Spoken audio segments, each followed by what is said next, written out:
कल्पना हकीकत से ज़्यादा बड़ी और अद्भुत होती है, लेकिन सच और सपने के बीच का फासला भी बहुत कम होता है।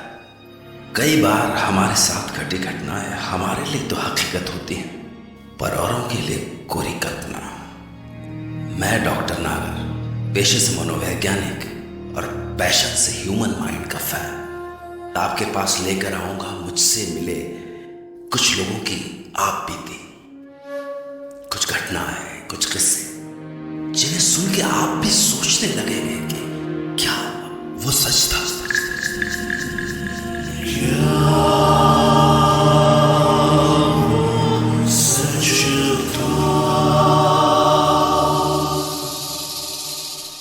आज हम सुनेंगे मुंबई से अनुज जोशी की कहानी। अनुज, जो भूत प्रेतों की बातों पर विश्वास नहीं करते थे। वो रात थी 16 दिसंबर 2007 की। मैं मुंबई पुणे एक्सप्रेसवे पर तकरीबन 100 के ऊपर की स्पीड से मुंबई वापस आ रहा था। बारिश में गाड़ी तेज चलाने का मजा ही कुछ है, पर मेरी लाइफ में आगे क्या होने वाला था मुझे उसका बिल्कुल भी अंदाजा नहीं था। मैं मस्त बारिश को चीरता हुआ गाड़ी दौड़ा रहा था कि अचानक मेरा ध्यान पेट्रोल इंडिकेटर पर गया एंड आई रियलाइज कि पेट्रोल लगभग खत्म हो चुका। एज एक्सपेक्टेड अगले 10 सेकंड में ही गाड़ी बंद। ओह है, the only way out was डब्बा लेकर पेट्रोल पंप तक जाओ और वापस आओ। तेज बारिश और 5 किलोमीटर का वॉक। उफ है, डब्बा लेकर बाहर बारिश में निकला।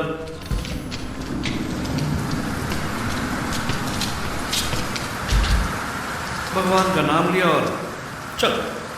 तब लगा जैसे भगवान ने मेरी सुनी, क्योंकि 10 कदम ही चला था कि देखा कि पीछे से एक गाड़ी चली। मैंने लिफ्ट मांगी और गाड़ी रुक गई। तो मैंने कांच पर नॉक किया, होपिंग कि मुझे लिफ्ट मिल जाए। लेकिन जब कांच नीचे हुआ तो पता नहीं क्यों एक अजीब सा डर लगा।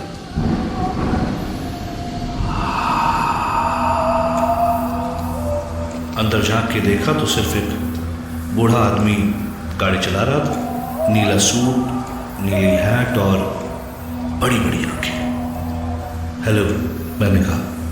वो आदमी मेरी तरफ मुड़ा और मुस्कुराया, लेकिन वो मुस्कान बहुत अजीब सी थी, ऑलमोस्ट क्रीपी। और तब उसने अपना मुंह खोला और उस आदमी की आवाज सुनकर ऐसा लगा मानो किसी ने मेरी पीठ पर बर्फ डाल दिया। उसने कहा, हेलो।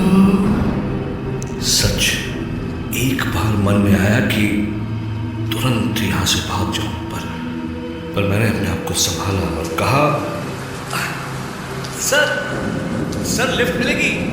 मुझे आगे 5 किलोमीटर तक जाना है पेट्रोल पंप तक। उस आदमी ने अपनी उसी पतली और अजीब सी आवाज में जवाब दिया, जरूर आओ, बैठो। Thank you sir. मैंने एक लंबी सांस ली और गाड़ी में बैठ गया। कई बार कैसे होता है ना, वो कुछ करते ही मन से आवाज आती है कि गलत किया बॉस, गलत किया। बस वैसी ही आवाज मेरे मन में आ रही थी। मैंने फाइनली कहा, हेलो सर, मेरा नाम अनुज है। Call me Freddy. Okay, hi Freddy. वो मेरी तरफ देखकर मुस्कुराया। पतले से सूखे हुए होंठ और पीले रंग के टेढ़े मेढ़े दांत। मेरी तरफ मुस्कुराने के बाद फ्रेडी डिकोस्टा फिर आगे देखने लगा। धीरे धीरे मेरा डर बढ़ने लगा। फाइनली बातचीत करने के इंटेंशन से मेरे मन में जो आया मैंने कह दिया, आप बहुत खुश लग रहे हैं मिस्टर फ्रेडी। ओह यस, मैं बहुत खुश हूँ। मैं कल सुबह अपने दोस्त से 4 साल के बाद मिलूंगा। अच्छा, देखो, ये है उसकी तस्वीर।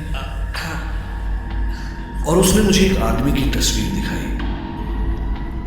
मोटा सा आदमी, उम्र लगभग 50। ओह, तो इसलिए फ्रेडी मुस्कुरा रहे थे। मेरी जान में जान आई। थोड़ा गिल्टी भी फील हुआ, लेकिन इससे पहले मैं कुछ कहता, सामने पेट्रोल पंप आ गया। मैंने फाइनली फ्रेडी से कहा, एक बार फिर से thank you sir. Oh sorry Freddy. That is all right.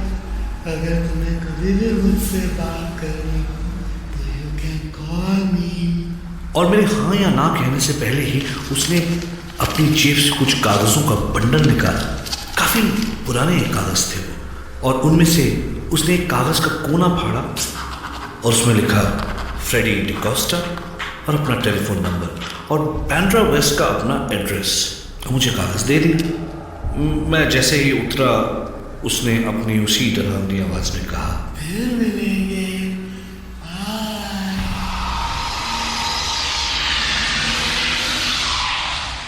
और तुरंत कार निकल गई। मैं उसके तुरंत बाद अपने कपड़ों को बचाते हुए पेट्रोल पंप में घुसा। वहां खड़े पेट्रोल अटेंडेंट ने मुझे देखकर पूछा, क्या साहब, आपकी गाड़ी बंद पड़ गई क्या? हाँ यार, तो अच्छा हुआ कि लिफ्ट मिल गई। लिफ्ट? काय का लिफ्ट साहब? आप कितने दूर से चलते आ रहे? सही मायने में मुझे अब डर लग रहा था।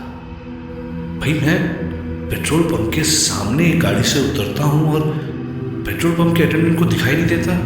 ये बात बहुत अजीब थी। मैं जैसे तैसे अपनी गाड़ी तक पहुंचा और गाड़ी चलाते हुए फाइनली घर आ गया।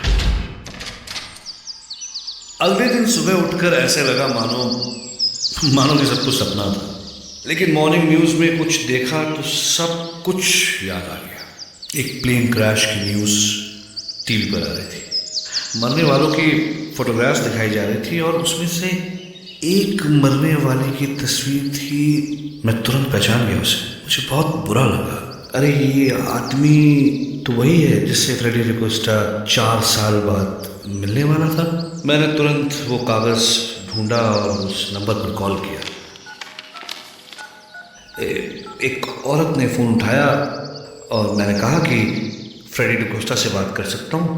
तो उस औरत ने गुस्से में कहा, क्या मजाक है? और फ़ोन रख दिया। मुझे बड़ा अजीब लगा। मैंने फिर से कॉल किया। हेलो, अपनी मालकिन या मालिक को फ़ोन दीजिए। और ये कोई बात करने का तरीका है? सामने से औरत ने मुझसे भी ज़्यादा गुस्से में कहा, Do you know, आप मेरे हस्बैंड फ्रेडी डिकोस्टा के बारे में बात कर रहे हैं, जिन्हें मरे 4 साल हो चुके हैं। मुझे अचानक ऐसे लगा जैसे मैं अपनी सीट के अंदर ही धंसता जा रहा हूँ। कुछ समझ नहीं आया, गला सूख गया। कल रात जो मुझे मिला, कहीं वो फ्रेडी का? अब सिर्फ एक ही चारा बाकी था कि मैं उसकी बीवी से जाकर मिलूं।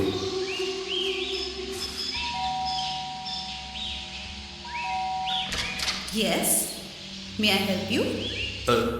जी, मेरा नाम अनुज है। वो मैंने आपसे फ़ोन पर बात की थी आपके हस्बैंड फ्रेडी के बाद। तुम जाते हो या मैं पुलिस को बुलाऊं? नहीं, मेरी बात सुनिए प्लीज़। मेरा विश्वास कीजिए, मैं कल रात को उनसे मिला था और मेरी उनसे बात हुई थी। I'll call पुलिस अगर तुम इधर से नहीं गया तो। प्लीज़ मैडम, बात सुनिए। वो उनका कद कुछ 6 फुट का था। वो पतले से बड़ी बड़ी आंखें और उन्होंने वो ब्लू सूट पहना था, ब्लू हैट भी। औरत तुरंत रुक गई, दरवाज़ा खोला और मुझे देखती रह गई और थोड़ी देर बाद बोली, मैंने दफनाते हुए यही कपड़े पहनाए थे उन्हें। तब उन्होंने मुझे बताया कि 4 साल पहले आज ही के दिन फ्रेडी डिकोस्टा ने खुदकुशी कर ली थी।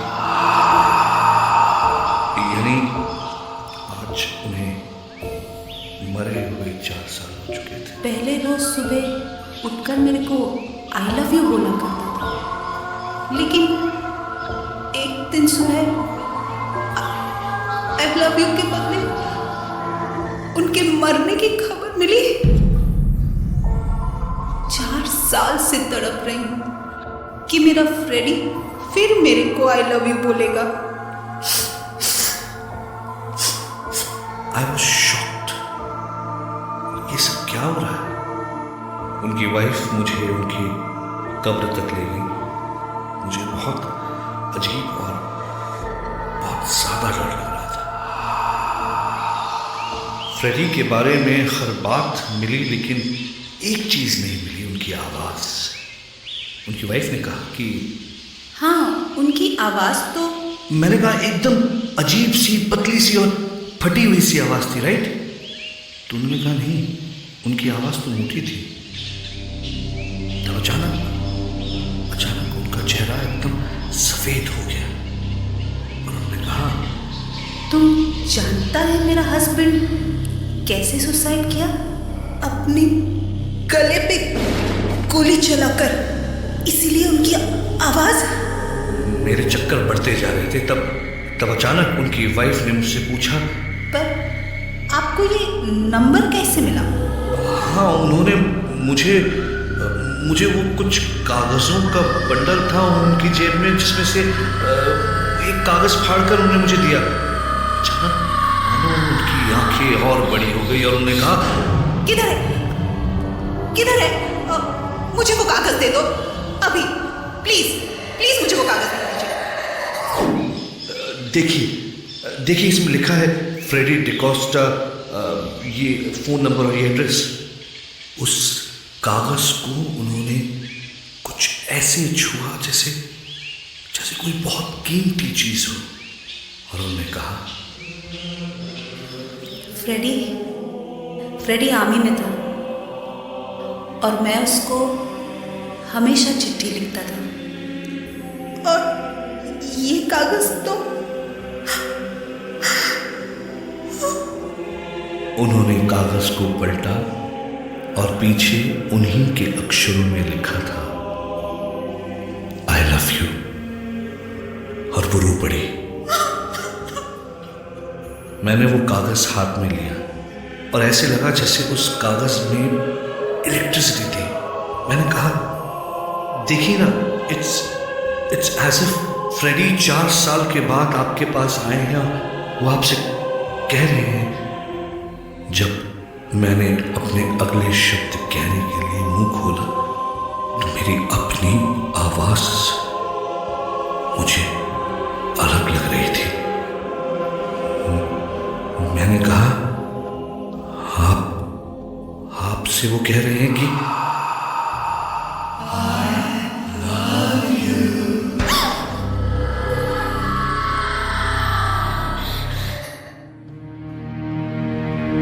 हमारी चेतना पर किसी का जोर नहीं है। सपनों को तो आप बुलाते नहीं, लेकिन वो फिर भी आते। इसी तरह जिंदगी में कुछ पड़ाव भी बिना बुलाए चले आते। क्या सच में फ्रेडी डिकोस्टा मरने के बाद भी अनुज से मिले? अगर नहीं तो उसके पास वो कागज कहां से आया? क्या सच में मरने के बाद उनकी आवाज बदल गई थी? और क्या सच में उन्होंने अनुज के जरिए अपने प्यार का इजहार किया? कुछ बातें हमें खुली आंखों से नहीं, खुले मन से दिखती हैं। ऐसे में दिमाग तो सन्न रह जाता है और मन में सिर्फ एक सवाल दे जाता है,